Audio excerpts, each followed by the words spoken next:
listening to Marvel Talk with JT. And here's your host, JT.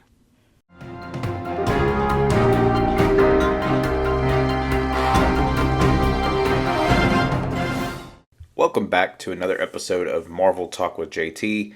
I'm your host, JT, and on this episode, we are continuing our Daredevil Born Again talk with episode 8 titled Isle of Joy. Now, like I've told you on previous episodes, the IMDb score, whether you want to take that with however much credibility you want, whatever, IMDb has this episode at a 9.2 out of 10. So you know it's a pretty good episode. Now, I will say that this episode, along with next week's finale and the first episode of the entire season, was directed by Justin Benson and Aaron Moorhead. Now, these are the two directors that came on when they did a complete overhaul of the show. It was completely rewritten, completely redirected. I mean, there's sprinkles of the previous show that they had in the rest of the episodes 2 through 6, or 2 through 7, I should say.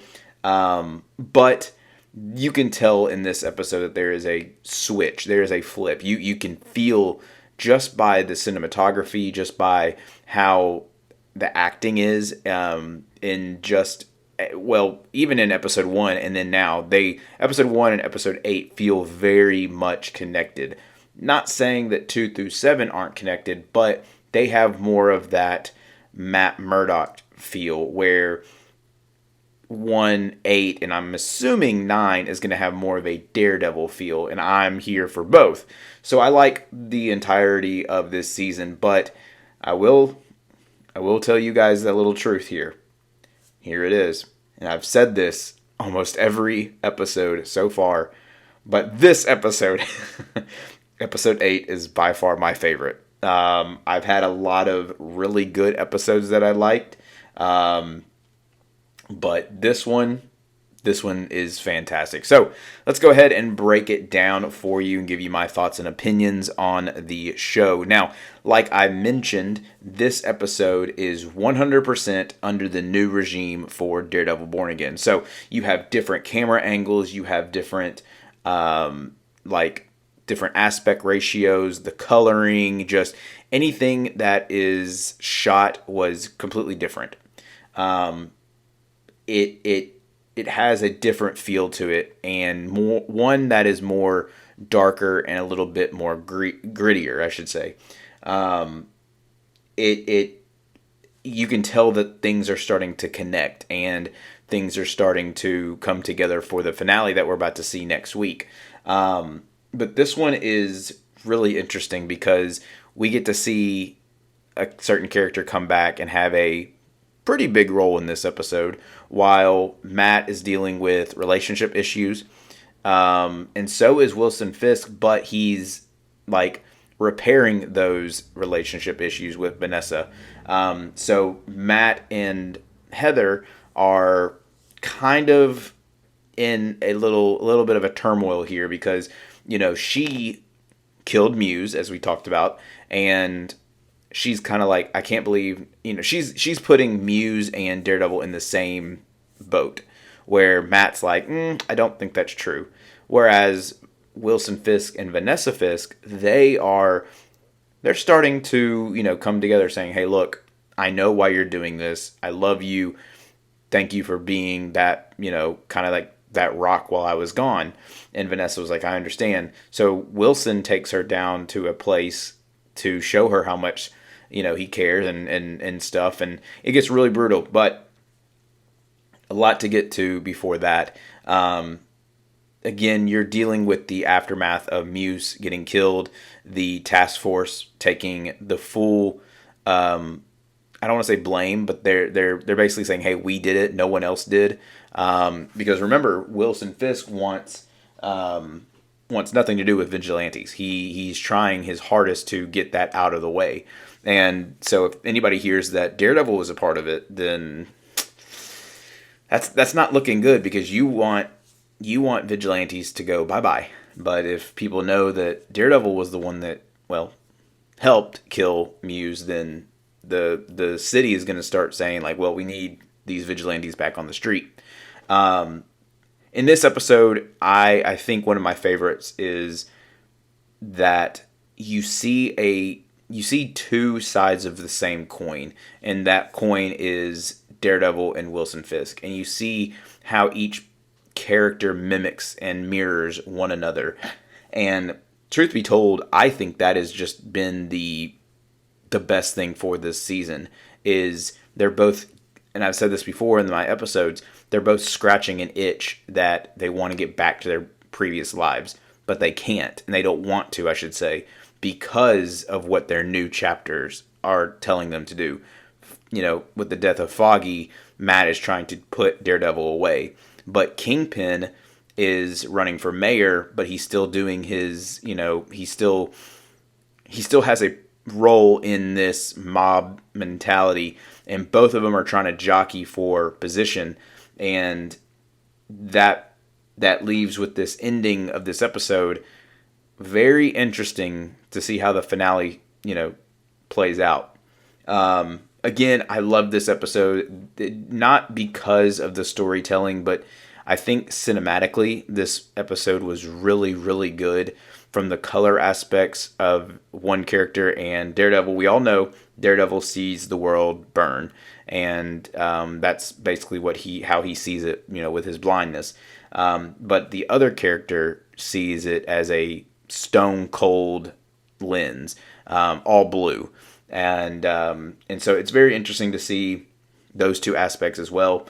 I'm trying to find in this season who the main antagonist would be, and I think I'm leaning towards either. I'm more leaning towards Wilson Fisk being that person and that villain of this season.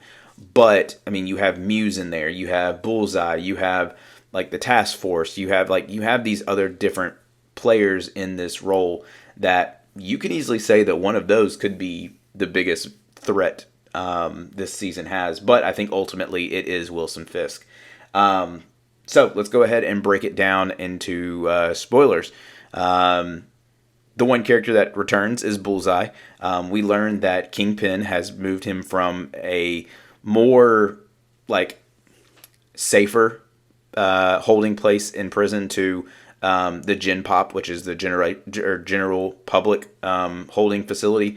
Basically, what that means is he's kind of, he's kind of a sitting duck with all these other non-major criminals, or I should say they're criminals, they're in jail, but these people who want to, beat him up, because he was former, police and FBI, and like he was a former on the task, so like these people probably know who he is and they want to beat him up, but it's Bullseye, so how the outcome goes. Matt gets a knock on the door from Buck, who is Wilson Fisk's right-hand man, and he kind of now knows that Heather is staying with Matt. So, like I said, Kingpin is playing chess, not checkers, and he's one-upping Matt by saying, I know that Heather is staying with you, so I'm going to get closer. This is how I'm going to get to you. And Matt's like, all right, no, we're not doing this. But Wilson and Vanessa are holding a ball for the Red Hook project that they're trying to fund, and they're starting to play the power card, and they're getting all these guests into this, and they're basically using their power to manipulate people. So you see Jack Duquesne there, the swordsman, and you see just different characters that we've seen in previous episodes that were like, I'm not with you, Fisk. You're just, all bark, no bite.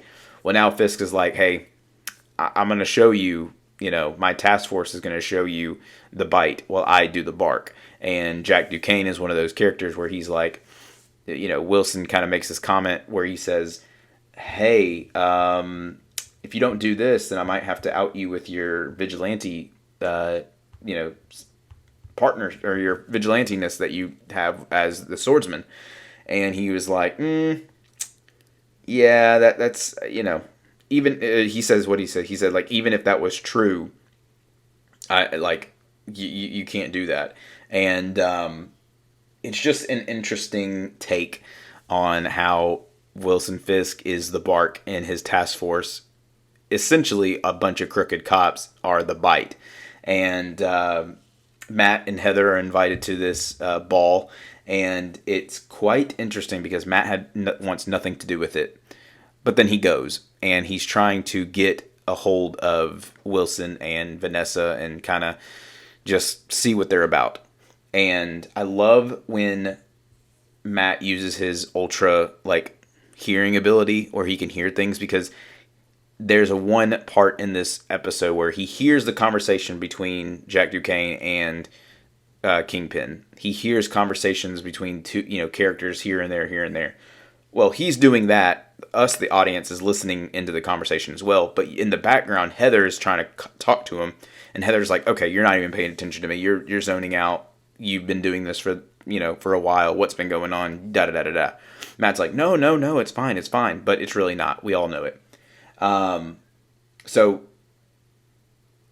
he gets a call. Matt does, I should say. He gets a call from the prison, and he learned that Dex Poindexter, which is Bullseye, he wants to speak with him. Now, it's unclear if Dex knows that Matt is Daredevil, but he knows that Matt is a really good lawyer, as he puts it, and he wants to talk to him. And he makes all these comments, and he says some things that really stick out. And one thing that he says is, he's like, good people save their enemies. Or I'm paraphrasing, but he essentially says that, you'll step in front of something for your enemy. And that happens later in this episode. But Matt is so enthralled with his frustration on Dex that he slams his head a couple of times on the table. He starts bleeding, meaning he needs medical attention. And when Dex gets put into the, I guess the, infirmary, or he gets put into like the medical bay of the prison, they, patch him up, do all this other stuff. And of course, Dex being Dex and him being Bullseye, he cracks one of his teeth. Like, he takes his tooth and removes it just by just using his tongue, I'm assuming, and shows the guard and spits the tooth with like just the biggest force and hits him in the eye, uncuffs himself, kills the guards, and Bullseye, Dex Poindexter or Benjamin Poindexter, I should say, is free. And wow, Bullseye's on the loose now, and now we start going through what happened in episode 1 of the season, where Bullseye kills Foggy, and Matt's thinking that it was Kingpin. It was Wilson Fisk that hires him.